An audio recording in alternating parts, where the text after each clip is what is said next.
मतदारांपर्यंत पोहोचण्यासाठी भाजपकडून नवी रणनीती आखली जातीये।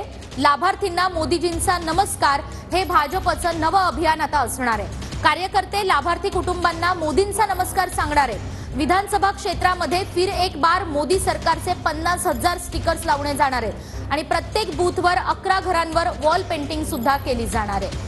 अधिक माहिती आपण घेऊयात आपले प्रतिनिधी विनायक डावरुंग यांच्याकडून। विनायक, भाजपचं हे जे नवं अभियान असणार आहे त्यातल्या सर्व तपशीलवार बाबी नेमक्या काय आहेत? निकिता बरोबर आहे। भाजप उमेदवारी यादी जी आहे ती एकीकडे जाहीर होण्याची चिन्ह दिसत आहेत। दुसरी यादी जी आहे ती येईल, तर दुसरीकडे बूथ लेवलला सुद्धा भाजप जो आहे तो काम करताना पाहायला मिळतं। भाजपने आता बूथ लेवलला काम करायला सुरुवात केली आहे। हे शेवटचा टप्पा जो बूथ लेवलचा असणार आहे त्याकडे लक्ष भाजपने विशेष दिलं आहे, कारण बूथ लेवलला योग्य काम झालं तरच मोठ्या संख्येनं मतदार भाजपकडे वळू शकतात असा मानस आहे। त्यामुळे या वेगवेगळ्या योजना ज्या आहेत त्या भाजपने आखलेल्या आहेत।